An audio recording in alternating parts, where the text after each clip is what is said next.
¿Qué onda? ¿Cómo andan, Nautifans? Espero y muy bien. Bueno, les voy a poner unos videos editados, o bueno, todo el video en general editado con el audio, como si fuera un torneo de la WIM, como si fuera un torneo, ese gran premio de Vietnam o de la India, ¿no? De la Fórmula 1 H2O bien. Pero con los videos de acá de la Náuticopa mamalón. Me ven ando trabajando ahorita, entonces dije, les voy a aprovechar para hacerles el clip y explicarles cómo va relacionado el video. A ver cómo se ve, espero les guste.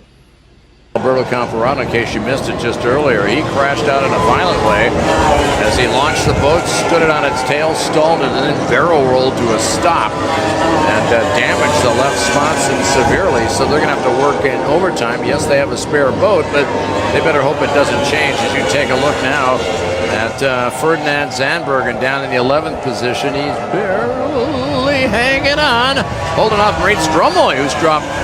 She's in the 12th spot. And then behind her is Ahmed Al-Fahim, who was in the 12th position. He slid down a position, so he is desperately trying to look for air and try to get up into the top 12, Jonathan. This is going to be a ferocious fight for the last 5-6 positions here as we get down under the 5-minute mark. Yeah, another guy that's doing quite well out there at the moment, Steve, is the young British driver, Ben Jelf. Move up to 5th position. We saw a good time from him this morning, so slowly but surely he's working his way up the field. Yeah, this kid's got a lot of talent. He's got a great resume as he has won 16 British championships and started off, well, here I am, I'm trying, I'm learning, and now all of a sudden the kid's looking great, and it would be great for the UK and for him who lives in Kent, in Maidstone actually. He's 23 years old, one of the youngest drivers on the tour. He's got a wealth of a future, I think. Yeah, and you know, he's the only British. If you go back sort of in my day, there was about 10 British drivers competing in Formula 1, and you know, it's nice to see another Brit out there again and doing a great job, still in that 5th position, so looking good so far for the weekend. Yeah, this is our 301st event, Grand Prix in the history of the sport. And the British drivers over the years, in these last 40 years, have won over 32 Grand Prix. And you guys dominated, as you said, back in the 80s and 90s. Yeah. And then it kind of slipped away, and now they're trying to rebuild the momentum and get more UK drivers involved. That would be so much fun if we could get more British drivers back on board. It was, but I mean, in my day, to be honest, I mean, there was so much powerboat racing going on in the UK. We used to have about 6 or 7 national races with massive fields, a load of international races there. Some of the World Championships were run there. And, you know, unfortunately, over the 20 years, it's pretty much died a death. And that's sad. But, you know, nice to see, as you say, another Brit up there. And, yeah, holding his own at 46.03. So he's not that far off, Steve. Where is he? 0.4 of a second off Moran, who's leading the way as we speak. Yeah, no, looking good. As you had a chance just a second ago to see one of the victory team boats. Looks like they're going to make an engine or make a prop change. Now getting close to that 5-minute mark, the magical time as you look at Ben Jelf continue to cruise around in that 5th spot. And you look at a guy like him right now, Jonathan. He's in 5th. He knows he's got to be in the top 12.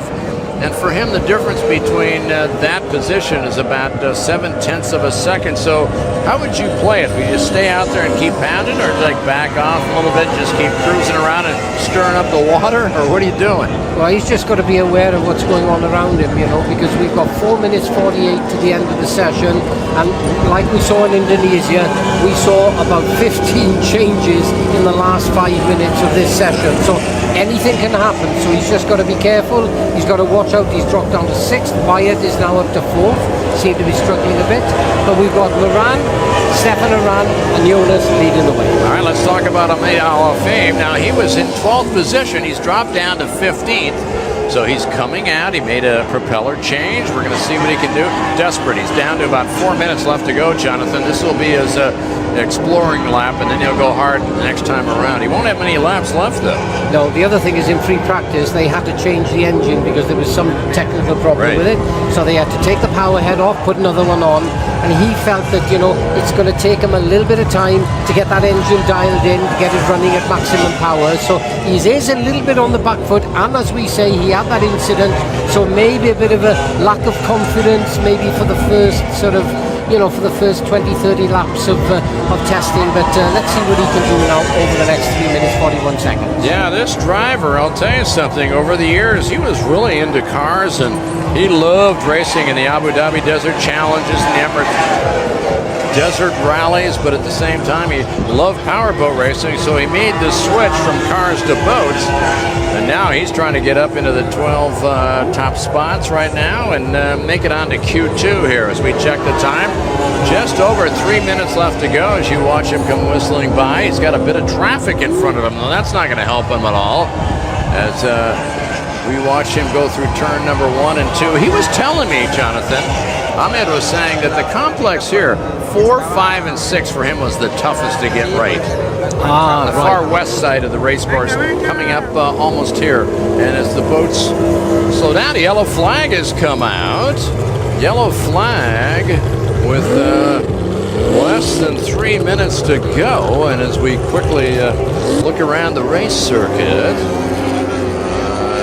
don't know. Could be debris, could be somebody stopping in a harm's way. But at the moment, we're wondering why we've got the yellow flag out. Could be a driver over on the far side. It looks like he's out of the way, Jonathan, over on the north side of the race course. So not quite sure what's going on. I'm looking at the Osprey boats. They certainly haven't moved off station.